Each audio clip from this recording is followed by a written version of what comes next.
abrir a palavra de Deus no Evangelho de Jesus Cristo, conforme o registro de Marcos, capítulo 2.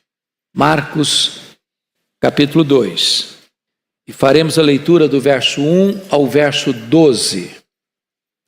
Marcos 2, de 1 a 12.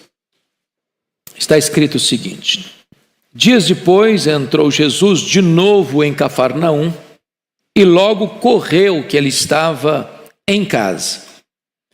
Muitos afluíram para ali, tantos que nem mesmo junto à porta eles achavam lugar, e anunciava-lhes a palavra. Alguns foram ter com ele, conduzindo um paralítico, levado por 4 homens.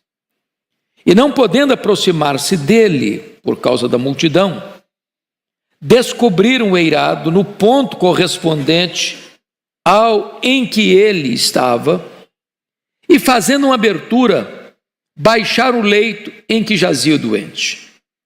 Vendo-lhes a fé, Jesus disse ao paralítico: Filho, os teus pecados estão perdoados. Mas alguns dos escribas estavam assentados ali e arrazoavam em seu coração: Por que fala ele deste modo? Isto é blasfêmia. Quem pode perdoar pecados, senão um, que é Deus? E Jesus, percebendo logo por seu espírito que eles assim arrazoavam, disse-lhes: Por que arrazoais sobre estas coisas em vosso coração? Qual é mais fácil?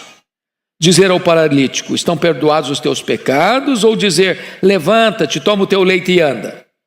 Ora, para que saibais que o Filho do Homem tem sobre a terra autoridade para perdoar pecados, disse ao paralítico: Eu te mando, levanta-te, toma o teu leito e vai para a tua casa.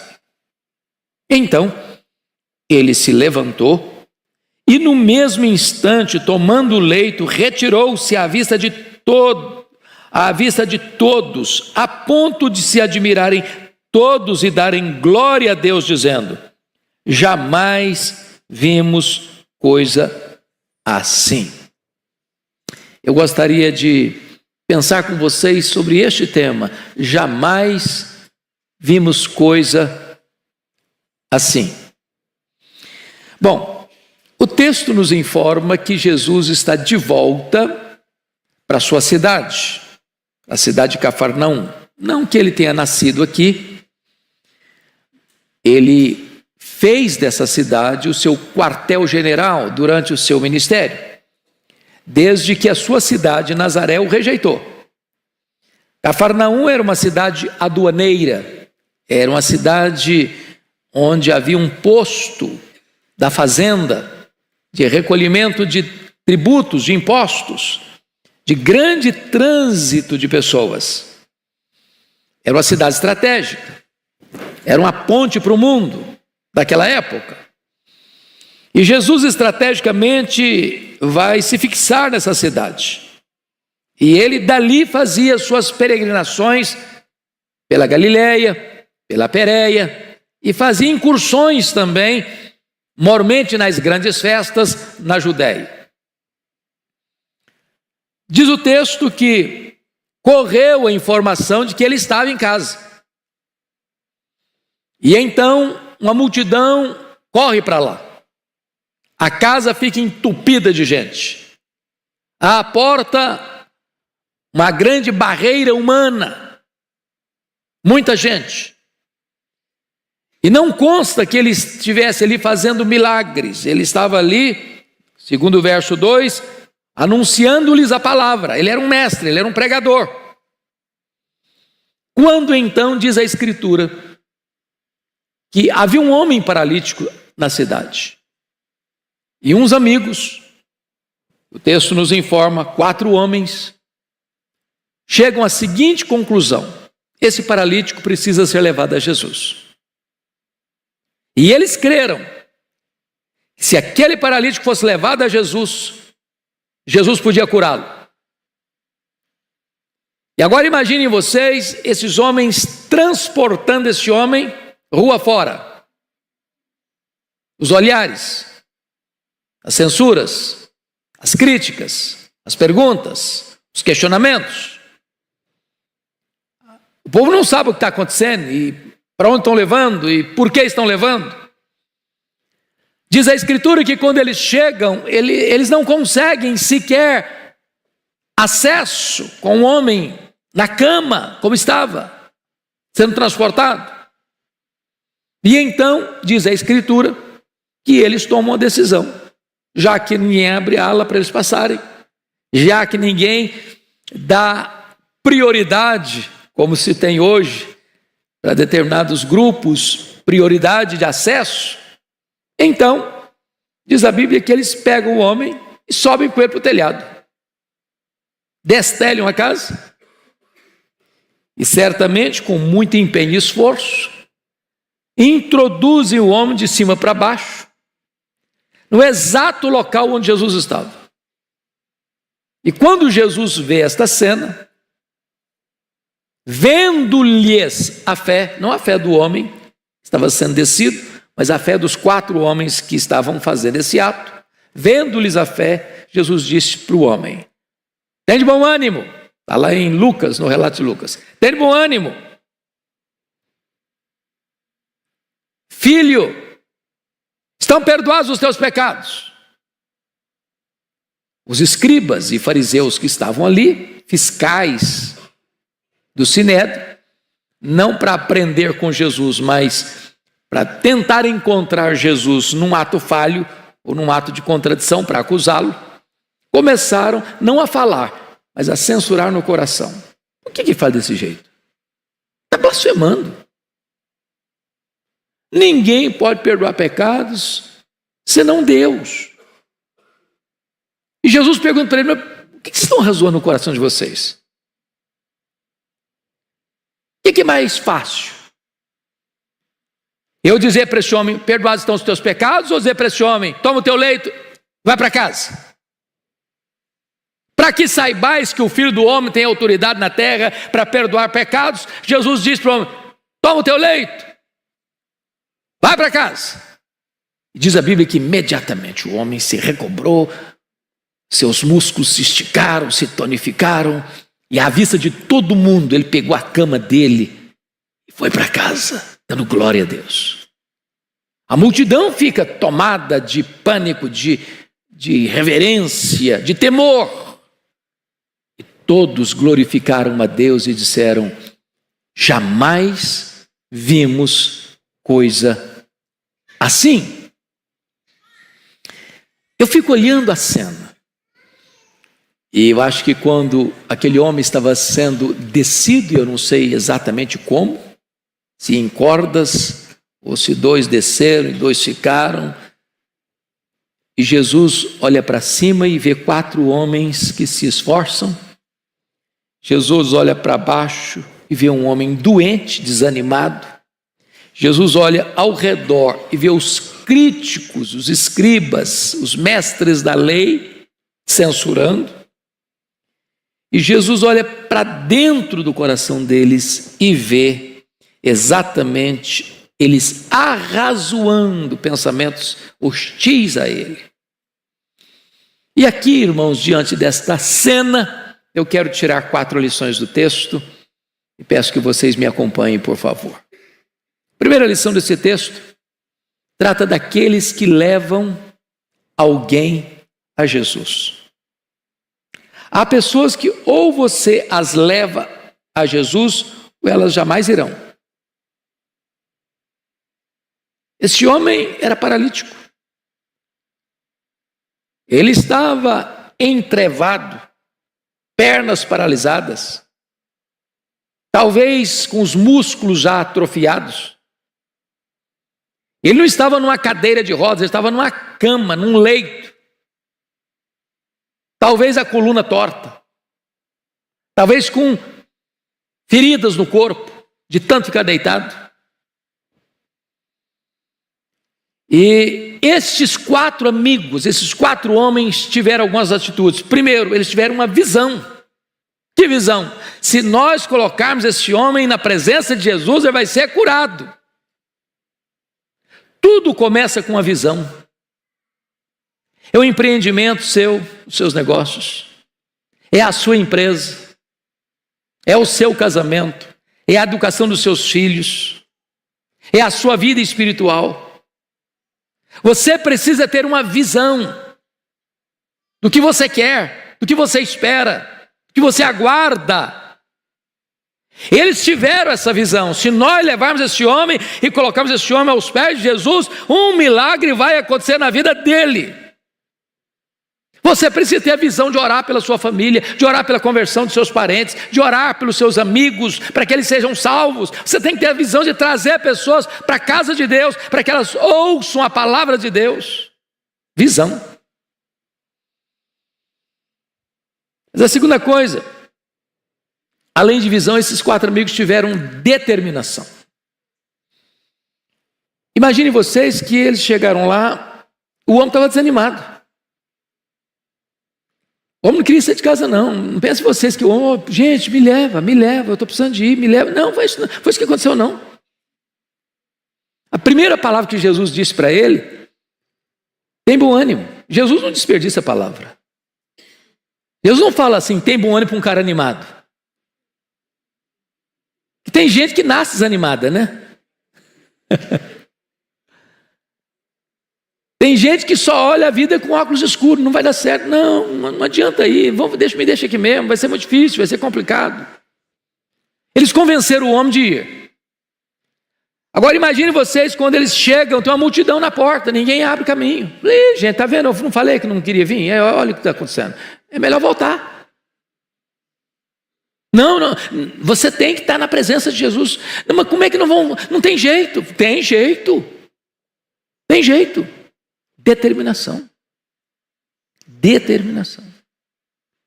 Gente, às vezes o caminho da bênção tem dificuldade, tem obstáculo, tem entrave. Não desanima, não. No primeiro sinal de problema, não. Dificuldade, não. Determinação. Vai em frente. Vai em frente. Mas em terceiro lugar, esses homens demonstraram criatividade. Criatividade. Veja bem, gente, pense comigo aqui. Tinha o peso do camarada, eu não sei quantos quilos ele pesava, mas carregar um homem numa cama não é uma brincadeira. Você já mudou para apartamento de 4º andar que não tinha elevador? Subir com a geladeira? Ô, gente, é uma tragédia. Agora, subir com um homem numa cama para o telhado, não tinha andaime não, viu? Desceu o cara, falou, vai ser outro acidente, o cara vai ficar agora tetraplégico. Pensa comigo que eles devem ter feito algumas coisas muito constrangedoras, porque o dono da casa não deve ter gostado, não. Destelharam a casa do cara. Abriram um buraco no teto. Mas esses homens estão o quê? Determinados. Determinados. E aqui tem um outro ponto, o terceiro ponto é criatividade. No manual de como levar um paralítico a Jesus, certamente não tinha essa cláusula lá. Olha, quando você chegar, a porta estiver cheia de gente, você sobe para o telhado. Não tinha. Há coisas na vida que você não vai encontrar uma fórmula, uma receita de bolo, como fazer. Tem que ter criatividade. Sabe o que significa isso, irmãos?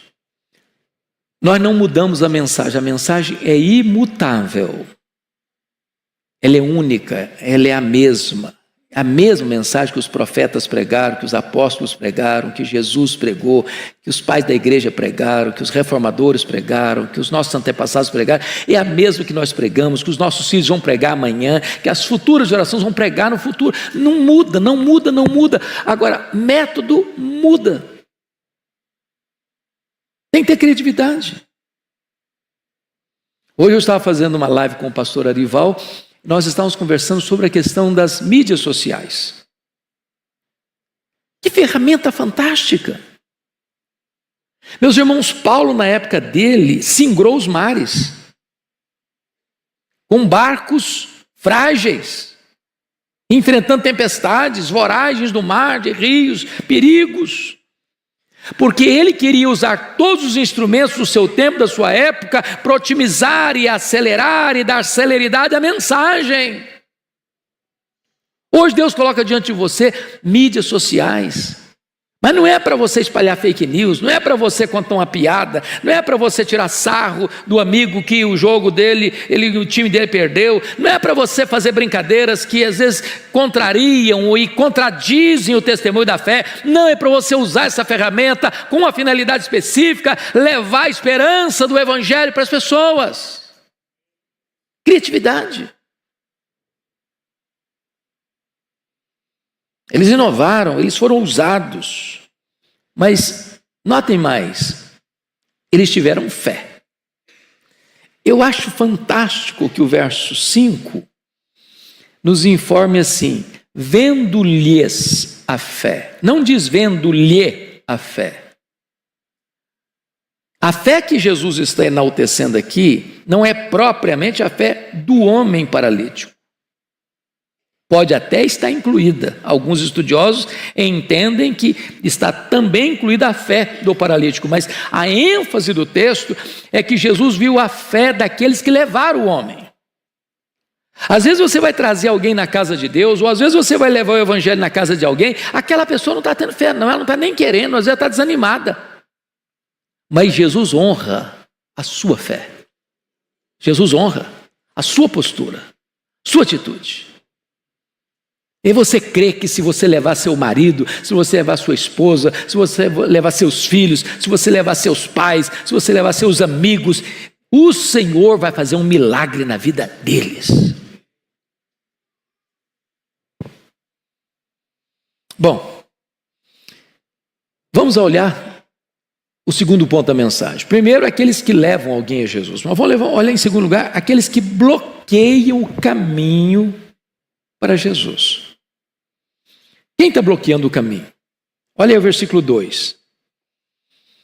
Muitos afluíram para ali, tantos que nem mesmo junto à porta eles achavam lugar.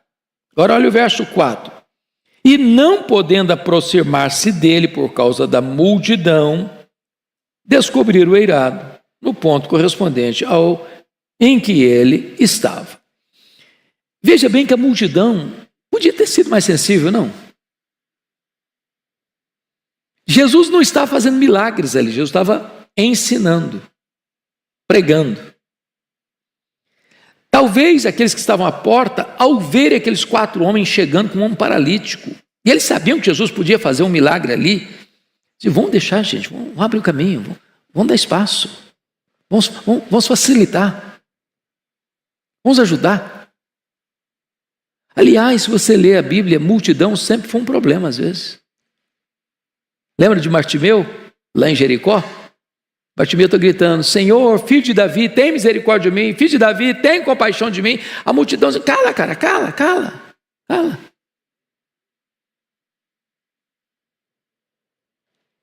O ditado popular que a voz do povo e a voz de Deus não tem amparo na Bíblia, não. Às vezes a multidão quer atrapalhar, quer fechar o caminho, quer impedir de vocês de levar as pessoas a Cristo. Mas, em segundo lugar, os escribas e doutores da lei. Olha o verso 6 comigo aí. Mas alguns dos escribas estavam assentados ali e arrazoavam em seu coração. Me permita dar uma olhadinha lá em Mateus 9, o texto paralelo.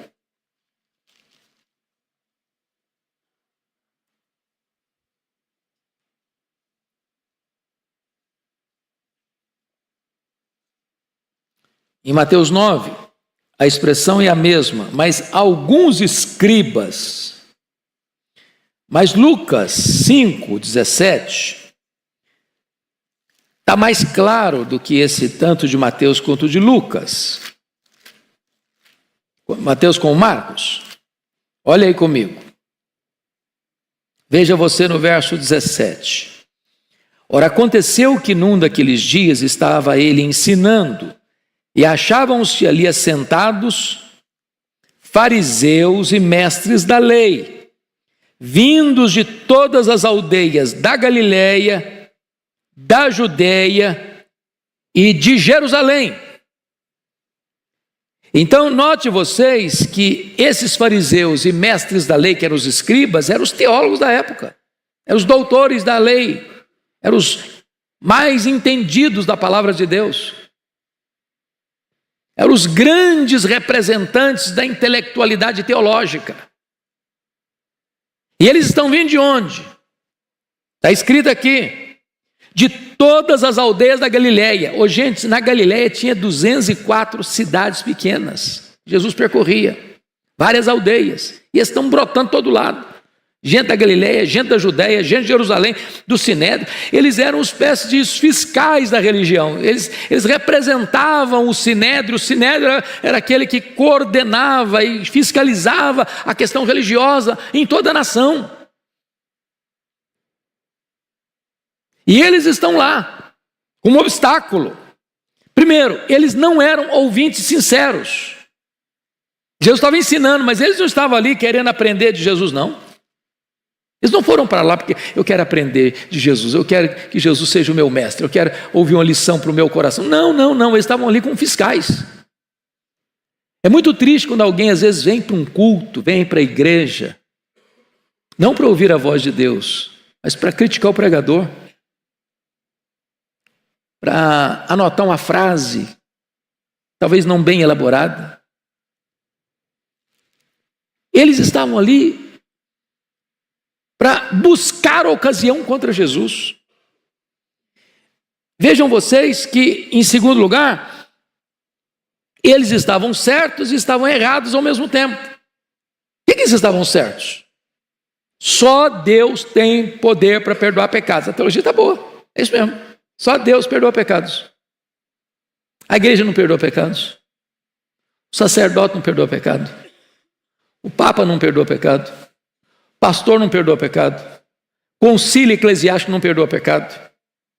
Quem tem poder de perdoar pecado? Deus. Só Deus. Só Deus. Estão certos.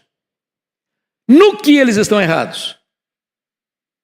Eles não reconhecem que Jesus é o Filho de Deus. Eles não reconhecem que Jesus é o Messias. Eles não reconhecem que Jesus era o próprio Deus feito carne. Então, eles estão aí, certos num ponto, errados no outro, mas aí Jesus os apanha nas cordas das suas doutrinas. Por quê? Por que Jesus fez essa pergunta assim? O que é mais fácil dizer? Perdoados estão os teus pecados, ou dizer para esse paralítico, toma o teu leito e vai para casa? Por que Jesus disse isso? Está fora de contexto? Não. Na crença dos escribas, dos fariseus, havia uma espécie de relação de causa e efeito, de sofrimento, de pecado e sofrimento, de pecado e doença. Na mente deles, a causa era o pecado, a consequência era a enfermidade. Então, na cabeça deles, nenhuma pessoa podia ser curada sem primeiro ser perdoada. Por quê? Você só elimina a consequência se você elimina a causa. Jesus não corroborava com essa teologia, não. Lembra lá de João 9? Quando Jesus encontra aquele cego de nascença e os discípulos perguntaram, mestre, quem pecou, ele ou seus pais, para que nascesse cego? E Jesus respondeu, nem ele, nem seus pais. Ele nasceu cego para que nele se manifeste a glória de Deus. Mas então Jesus os apanha nas próprias cordas da teologia deles, mostrando que ele é Deus, primeiro. Filhos, estão perdoados os teus pecados. Segundo, toma o teu leito e volta para casa. Jesus provou de duas outras maneiras que ele era Deus. Primeiro, Jesus leu o coração deles, que eles não estão dizendo, verbalizando, está blasfemando, está blasfemando, está blasfemando. Não, eles não falaram nada não. Eles o quê? Cogitaram o coração. E Jesus lê coração. Jesus lê pensamento. Mas Jesus não só perdoa pecados, Jesus não só cura, as duas coisas são obras de Deus, tanto curar quanto perdoar pecados. Mas Jesus lê coração, lê pensamento, isso também é de Deus, só Deus é onisciente. Mas Jesus prova que é Deus, quando ele mesmo afirmou, confira aí, capítulo 2 de Marcos, quando Jesus diz assim, versículo 10, ora, para que saibais que o Filho do Homem é um termo messiânico, usado apenas para Jesus, o Messias.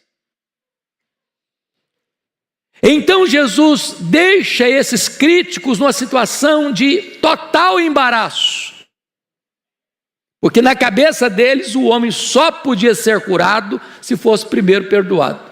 Como só Deus perdoa pecados e o homem foi curado, então eles têm que reconhecer que de fato Jesus é Deus. Bom, vamos então agora ao terceiro ponto.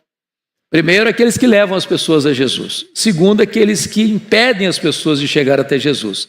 E terceiro, aqueles que são levados a Jesus. E destaco aqui 3 coisas. Primeiro, o paralítico foi cativo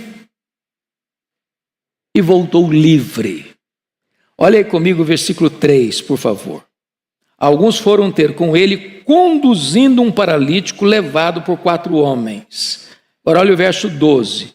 Então ele se levantou e no mesmo instante, tomando o leito, retirou-se à vista de todos, a ponto de se admirarem todos e darem glória a Deus, dizendo, jamais vimos coisa assim.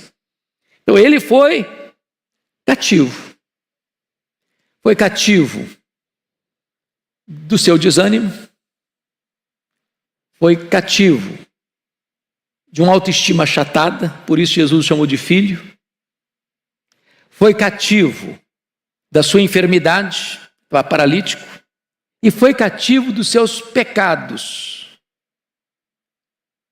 O homem é cativo. O homem não pode libertar a si mesmo. Ele não pode curar a si mesmo, ele não pode perdoar a si mesmo, ele não pode sequer melhorar sua autoestima, ele não pode sequer resolver os seus problemas emocionais. Mas ao encontrar-se com Jesus, ele foi cativo e voltou o quê? Livre. Segundo, o paralítico foi carregado e voltou carregando. 4 homens rua fora carregando o leito dele. E ele em cima. Quando chega o verso 12, ele não volta mais carregado. Ele volta carregando o leito. E quando você tem um encontro com Jesus, o seu fardo é tirado, sua doença é curada, seu pecado é perdoado, sua vida é restaurada. E agora você é livre e você volta demonstrando o poder do milagre da cura na sua história. Você não precisa ser mais carregado, agora é você quem carrega. Terceiro, ele foi buscar uma bênção e voltou com 2 bênçãos. Isso é impressionante, irmãos. Às vezes o sofrimento leva o homem a Deus. Porque ele estava doente, ele foi levado a Cristo. Quantas vezes uma pessoa vai a Cristo por causa de um problema? É um casamento que está em crise, é um filho que está dando problema, é uma enfermidade grave, é um problema financeiro, uma situação de tempestade na vida, e a pessoa recorre a Deus naquela angústia, naquela dor, buscando uma saída para o seu problema imediato, e quando chega, encontra mais que uma saída do problema imediato. Encontra perdão, encontra salvação, encontra a vida eterna, encontra a alegria da salvação em Cristo Jesus. Hoje cedo eu estava em Vitória, embarcando aqui para São Paulo. Eu estava entrando no avião. Veio um homem, deu um abraço apertado, disse, meu sonho era encontrar o Senhor. Eu preciso dar um testemunho. Minha vida estava arruinada, eu estava completamente quebrado pela vida, com a família destroçada, quando um dia eu escutei uma mensagem. E essa mensagem mudou minha história, mudou minha vida, salvou meu casamento, salvou minha família, e hoje eu sou um servo de Deus e a minha família serve a Jesus. Eu precisava encontrar você para dar essa notícia. Às vezes você vai a Jesus ligando o seu televisor ou entrando num programa evangélico de madrugada ou assistindo uma mensagem na hora de desespero. Você quer resolver aquele problema. E Jesus, além de resolver aquele problema, resolve todos os problemas da sua vida, porque salva você para toda a eternidade. Ele foi buscar cura e ele encontrou além da cura salvação. Filho, perdoados são os seus pecados. Mas aí quem tem a última parte dessa mensagem, meus irmãos? Primeiro, os que levam as pessoas a Cristo. Segundo, as pessoas que atrapalham as pessoas de chegar a Cristo. Terceiro, os que são levados a Cristo. Em quarto lugar, a intervenção de Jesus àqueles que são levados a Ele. O que Jesus fez com esse homem? Chama a sua atenção para o fato de que Jesus fez 4 milagres na vida desse homem, 4 curas diferentes na vida desse homem. Em primeiro lugar, Jesus curou o paralítico emocionalmente. Está lá em Mateus 9:2, que é o texto paralelo. Só aparece em Mateus essa expressão. E eis que lhe trouxeram um paralítico deitado num leito. Vendo-lhes a fé, Jesus disse ao paralítico: tem bom ânimo. Essa expressão tem bom ânimo só Mateus registra. Aqui eu examino a cura emocional. Tem gente desanimada. Parece que já nasce desanimado. Outros problemas fizeram dessa pessoa uma pessoa desanimada. Ela já não acredita mais. Ela já jogou a toalha. Já entregou os pontos. O camarada está sendo transportado rua fora, subir com ele para o telhado, abrir o telhado, descer com ele onde estava Jesus, o cara está desanimado. Todo mundo está acreditando que a coisa vai acontecer, ele não está. Você conhece gente assim? Aí Jesus disse para o cara: tem bom ânimo, cara, tem bom ânimo, vai dar certo, vai acontecer. Jesus, antes de curar o camarada fisicamente, cura o indivíduo emocionalmente. Talvez você veja aqui hoje precisando de uma cura emocional. Tirar esse nevoeiro da sua mente. Tirar os óculos escuros. E às vezes a gente só anda de óculos escuros. Tudo está cinzento, tudo está escuro, nada parece que vai dar certo. Você já aposta no fracasso, você já faz provisão para o fracasso. Tem bom ânimo. Tem bom ânimo. A segunda cura que Jesus faz para esse homem, Jesus o curou psicologicamente. Vamos voltar para Marcos 2. Olha o que Jesus disse para ele. Versículo 5. Vendo-lhes a fé, Jesus disse ao paralítico: filho. Essa expressão é maravilhosa. Filho. Vocês se lembram lá de João, capítulo 21? Os discípulos acovardados, né? E Pedro, ao chegar na Galileia, não encontra Jesus lá, e ele diz para os seus colegas assim: eu vou pescar. E ele está dizendo: olha, fim de linha para mim, eu vou voltar para as redes, vou voltar para o passado, vou recomeçar o que eu deixei lá atrás, porque para mim não tem mais jeito mesmo. Meu sonho acabou, meu futuro acabou, meu projeto de ser discípulo terminou, então vou voltar para as redes. E quando Jesus se dirige a eles a 100 metros de distância, disse: filhos, filhos. Que palavra! Para quem está fugindo, para quem está desanimado, para quem está desistindo, para quem está jogando a toalha. Filhos. Jesus chamou esse homem de filho, para curar a psique dele, para curar esse mundo psicológico turbulento, cinzento, nebuloso. Filho. O que Jesus está dizendo para esse homem é o seguinte: você tem valor. Você está doente, você está numa cama, você está desanimado, você tem valor. Eu estou te chamando de filho. É o termo mais doce, é o termo mais amável. Tem nessa palavra mais de 1 tonelada de graça. Filho, filho. Mas em terceiro lugar, Jesus cura esse homem espiritualmente. Jesus diz aí, olha comigo, confira aí, versículo de número 5. Filho, os teus pecados estão perdoados. E eu acho isso maravilhoso, que o homem não chegou para Jesus, olha, eu sou um miserável pecador, então o Senhor me perdoou. Não, o homem nem confessou o pecado, Jesus está perdoando. Oh, graça maravilhosa. Os teus pecados estão perdoados. Meus irmãos, não tem palavra mais libertadora do que essa. Porque a maior tragédia da nossa vida é o pecado. Pior do que a doença. Pior do que a pobreza. Pior do que a perseguição. Pior do que a própria morte. Todos esses males não podem nos afastar de Deus. O pecado afasta. No tempo, na eternidade. Feliz é aquele que pode escutar de Jesus, teus pecados estão perdoados. Você não precisa mais carregar essa culpa, esse peso, esse chicote da consciência, esse tormento.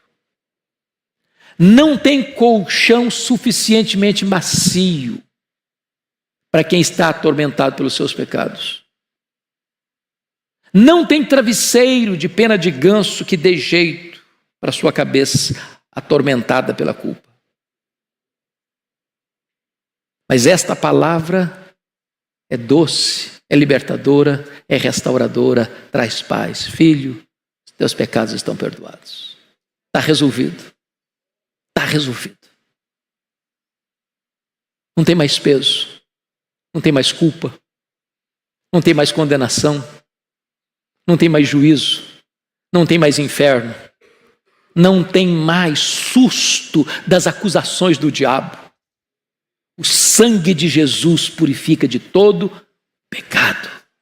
Não importa o que você fez, não importa quão longe você foi, não importa quão profundamente você caiu, não importa quão acorrentado você ficou no cipoal do diabo, Jesus está dizendo para você hoje, aqui nesta noite, filho, os teus pecados estão perdoados. Vida nova, recomeço na presença de Deus. Mas finalmente, Jesus cura esse homem fisicamente. Olha comigo os versos 10 a 12. Ora, para que saibais que o Filho do Homem tem sobre a terra autoridade para perdoar pecados, disse ao paralítico, eu te mando, levanta-te, toma o teu leito e vai para a tua casa. O resultado está no 12. Então ele se levantou e no mesmo instante, tomando o leito, retirou-se à vista de todos, a ponto de se admirarem todos e darem glória a Deus, dizendo, jamais vimos coisa assim. Eu acho tão incrível as curas de Jesus. Porque imagine você um homem paralítico, no seu leito. Qualquer pessoa que fica muito tempo numa cama, paralítico, os músculos atrofiam. Mesmo que ele seja curado, é preciso fazer muitas sessões de fisioterapia para tonificar os músculos, para ele poder reaprender a andar. Mas quando Jesus cura, ele não cura crediário, ele não cura prestação, ele não cura em doses homeopáticas, ele cura para valer. Ele resolve de fato. Ele não faz a obra pela metade. Ele não faz escondido. Ele sai curado diante de todos. É verificável. É atestado. E hoje ele pode também trazer cura para nós. Ele é o mesmo ontem, hoje, para sempre o mesmo. Ele é o Jeová Rafá. Ele tem todo o poder. Eu quero concluir, meus amados, destacando o que está escrito aí no verso 12. Houve grande admiração entre as pessoas, a ponto de se admirarem todos, não alguns, todos. Quando Jesus manifesta o seu poder, admiração. Você olha e diz, será que é a mesma pessoa? Domingo agora, uma ovelha querida lá em Vitória me procurou e disse, pastor, eu preciso contar uma bênção. Uma pessoa muito feliz, alegre, corajosa, que testemunha da sua fé. E ela já falava de Jesus para um homem que ela dizia era a pessoa mais difícil. Sabe aquela pessoa que diz, olha, humanamente é impossível você pensar na pessoa dessa convertida. E ela disse, pois esse homem está com mais de 80 anos, me chamou à sua casa e me contou a transformação que Jesus operou. As pessoas estão boquiabertas, pasmas. Esse fulano? Ah, não. Esse fulano mesmo. Está convertido, está transformado. Você já imaginou o espanto lá em Jerusalém quando viram Saulo de Tarso convertido? O cara era um monstro. O cara mandava matar. Mandou matar muitos santos em Jerusalém. Convertido. Mas mais do que isso, versículo 12 diz, e darem, a ponto de todos se admirarem e darem glória a Deus. Glória a Deus, não é obra humana, não é sugestionamento psicológico, não é jogo emocional, não é frase de efeito. Não tem outra explicação a não ser uma obra miraculosa de Deus, então é Deus que tem que ser exaltado. E aqui, então vem outra coisa maravilhosa, que está escrito aqui no verso 11, eu te mando, levanta-te, toma o teu leito e vai para onde? Para a tua casa. É restituição à família. Até hoje você foi uma preocupação para a sua família, até hoje você foi motivo de angústia para a sua família, até hoje você não pôde ajudar a sua família, você não pôde prover para a sua família, agora volta para a sua casa, volta para a sua família, para você ser motivo de alegria, para você ser patrocinador, para você ser provedor, para você ser uma bênção. Talvez você veja que hoje alguém na sua casa traz choro e dor na sua família, pois Jesus pode fazer um milagre e essa pessoa pode voltar para casa, para a família, para ser motivo de bênção e de alegria. E a conclusão não podia ser outra, todos dizendo, jamais vimos coisa assim. O outro evangelista diz, hoje vimos milagres. Esse mesmo Jesus está aqui hoje.